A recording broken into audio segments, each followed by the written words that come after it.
Baiklah, di sini saya akan menjawab pertanyaan UAS praktikum kimia organik saya yang kedua. Nah, pertanyaannya adalah pada percobaan tentang isolasi steroid dan terpenoid dari senyawa bahan alam ini dengan mengamati link video berikut ini.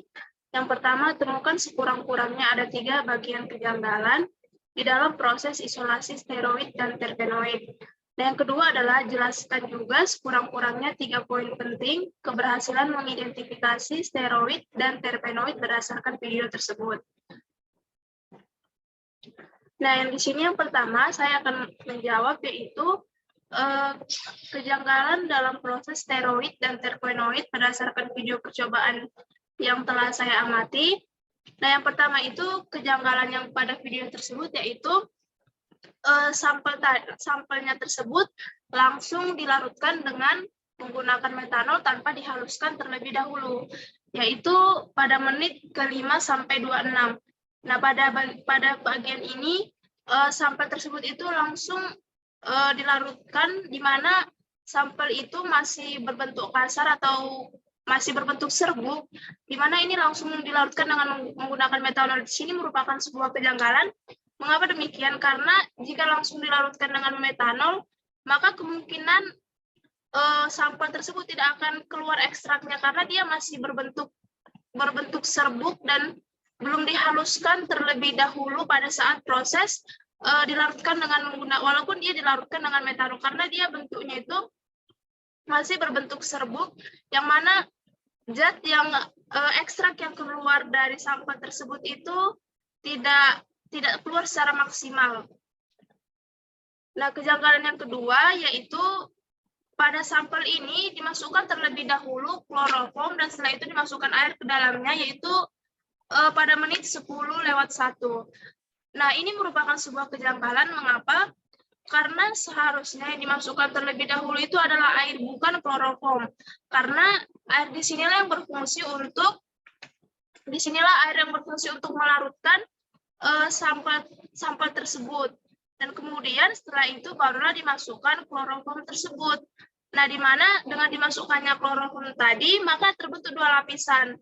Yang mana tadi ada lapisan atas dan lapisan bawahnya. Nah, di sini kita menggunakan lapisan paling atas. Kenapa?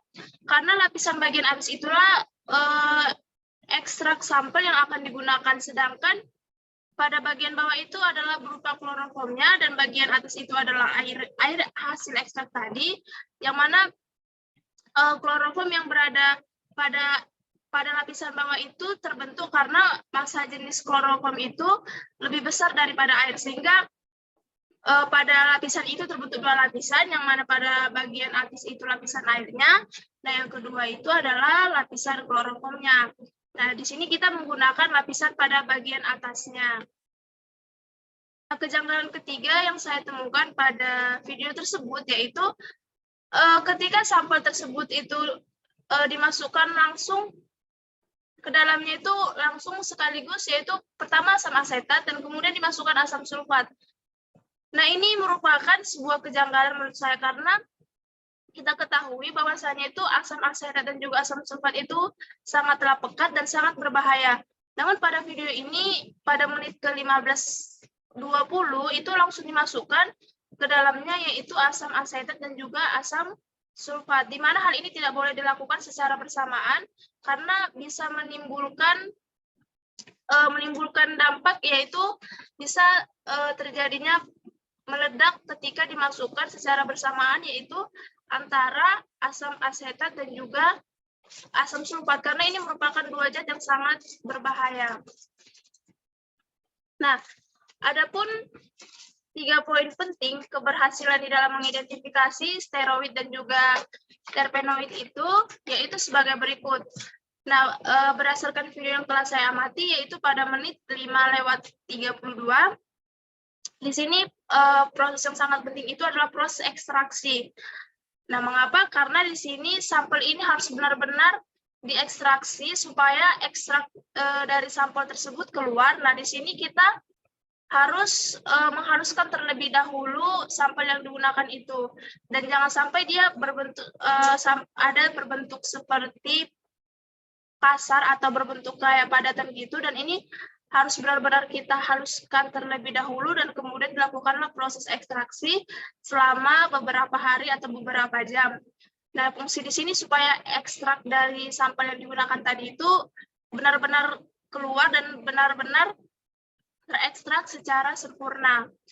Nah, di sini berdasarkan video yang telah saya amati, di sini setelah dilakukannya proses ekstraksi itu, di sini dia ada terbentuk dua lapisan. Nah, ini lapisan yang di sini adalah lapisan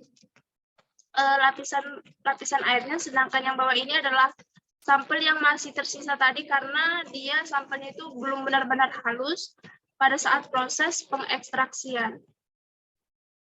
Dan yang kedua yaitu pada menit 6 ke 37. Nah, ini merupakan salah satu proses yang sangat penting di dalam keberhasilan ini. Karena ketika pada saat proses penyaringan ini, sampel tadi harus benar-benar disaring supaya kita mendapatkan lapisan yang paling atasnya. Karena tadi kan dia terbentuk terbentuk dua lapisan.